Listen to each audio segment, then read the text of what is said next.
I couldn't think of a better way to kick off Season 5 of the Wild Vivariums Pet Care Show than to introduce the newly updated Gray Army and also give you guys some care tips on how to take care of eastern gray tree frogs in captivity. In today's episode, we're going to focus on 3 main care tips that I think are vital if you're going to keep these frogs. The first one is that the habitat size is everything. This is the largest exoterra that they make, 36 by 18 by 36, but it's small in comparison to the 70-foot long or even longer trees that these animals will climb and live in the wild. Melania here has been with us since 2020. She was a part of the original Gray Army, the group of gray tree frogs that call this enclosure home. Another additional tip when we talk about the habitat size, you can see that I weigh my animals. If they lived in a smaller enclosure, they wouldn't be able to hunt, and they also would put on a lot more weight. I know this sounds like a hot take, and honestly I'm willing to have the conversation in a respectful debate. However, I want to get back to my point. I do believe a larger enclosure for a wild frog generally means it's going to be healthier, because let's face it, these animals in the wild are living in trees 70 feet or taller. They're living inside of them, hunting on them, and just overall calling them home. We take them, and oftentimes eastern gray tree frogs are given very small enclosures. They're stuffed into shoe boxes, 10 gallons, even 20 gallons, and they're usually only floor space, they're not height. So I want to advocate on my channel to try to encourage keepers to get the biggest possible enclosure you can. Even that's not enough, but the best that you could do is what's going to mean the most to your animal. And Melania here is probably somewhere around 6 or 7 years old, and she's been thriving inside this large enclosure.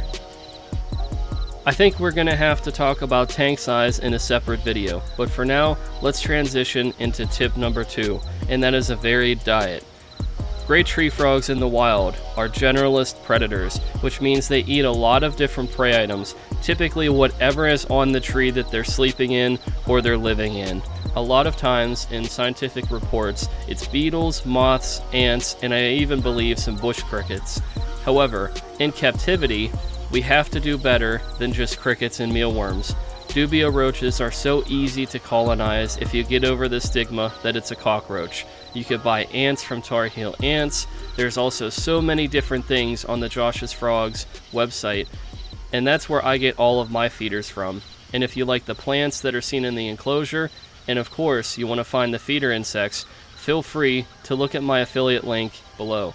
I do earn 10% on any purchases that you make when you click on that link, and the money goes into caring for the animals and getting my animals food and plants as well.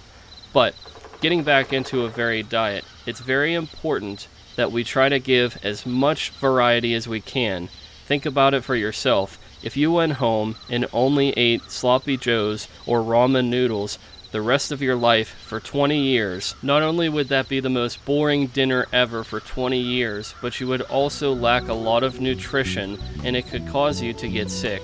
So a varied diet truly means a healthier animal, but we'll go into that in a separate episode in this season. As we talk about our third tip, environmental stimulation, I also want to reintroduce Esperanza, the male eastern gray tree frog. He was the star of Frog Week 2023 in the featured episode, so please check that out if you want to hear about his backstory. It's truly one of the most exciting and unique across the channel. Now, as we talk about environmental stimulation, as you can see, Esperanza absolutely loves this white flower from the peace lily. Had I known they loved sleeping on these in the enclosure, I would have had peace lilies for my gray tree frogs from day one. Now, I'm not sure if the other frogs will utilize them quite like Esperanza, but it's worth it to take note that he sleeps on this plant every single night, and he loves blending in with the flower and the leaves. He'll turn a very bright gray color to try to blend into the top on top of the flower, or he'll turn even a lighter shade of green to blend in with the leaves if the lights are darker. Now, when we talk about stimulation, I mean lights that are powering up like a phone charging and powering back down whenever it's taken off the charger. And that's what the lights for the Gray Army are like. In the early morning, we have sunrise, and it goes the whole way to the middle of the day, even the heat of the day, whenever the light is the most powerful. And then it comes back down.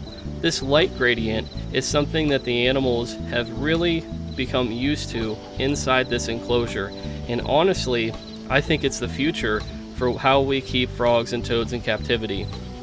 Giving the frogs the opportunity to adjust themselves to the changing light is just like they would in the wild, and I've seen great results from stimulating their behavior, understanding whenever the sun is starting to set from whenever the sun has already set to whenever the sun is going to come back up.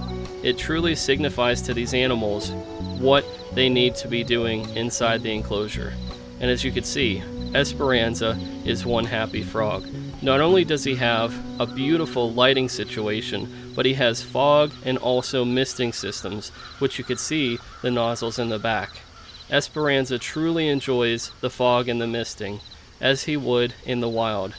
And you can also see how he's blending in with that beautiful green color as I just mentioned about earlier. So whenever the flowers are not ripe enough and they don't turn white, they start out green. And Esperanza will change to the color based on the maturity of the flower. Isn't that unique? Take a look at this same shot taken on a brand new flower from the peace lily.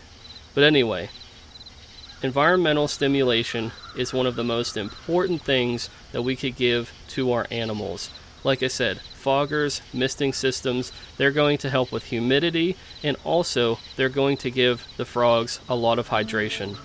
And then if we talk about the lighting cycle, it helps them to know when they should be sleeping, when they should be awake, and how time is actually changing. It's not just on and off like a light switch, it's a gradual change. This is truly what it's like in nature, and even though it's artificially simulated, it gives the animals an opportunity to have something familiar. You are looking at one of the biggest surprises that I saved from Frog Week 2024. Dexter, the male eastern gray tree frog, has joined the Gray Army, and Dexter has a very unknown backstory, even to us. Dexter just appeared one day in the neighborhood as an adult gray tree frog calling up in one of the neighbor's trees. It's very unlikely that there were ever gray tree frogs in the neighborhood, but we can't rule that out. With it being a very dangerous place with a lot of predators, especially predatory birds, we felt that it was best if he would ever come down to catch him and give him life in captivity. He could also be from another state, and he was a stowaway on somebody's houseplants or garden plants and found his way to one of the nicest ponds in the neighborhood. Regardless on his backstory, Dexter fits in with Melania and Esperanza. And finally, with having these three frogs, we can once again call them the Gray Army.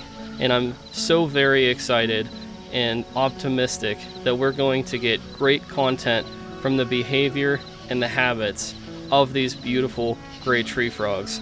I can't wait to get deeper into their stories and also provide more care tips for you guys on this YouTube channel and also across the Frog and Toad Facebook group, where this YouTube channel is featured.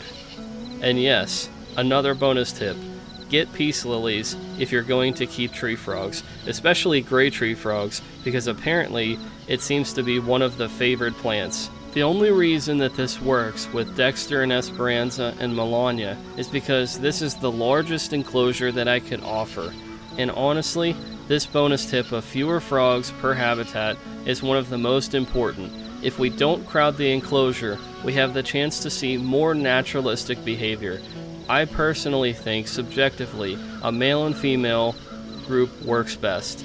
Any more than that, and it starts to get a little crowded, and you enter the opportunity of competition.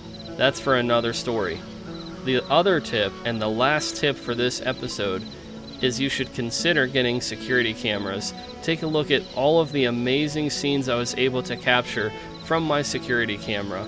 Guys, I can't wait to share Season 5 with you and go over more care tips and get even deeper into the weeds with some of the topics that we even talked about today. I can't wait for you to meet Dexter and Esperanza and reintroduce Melania. We have a lot of ground to cover this year in this season. So guys, don't forget to like and subscribe and share for more Wild Vivariums content.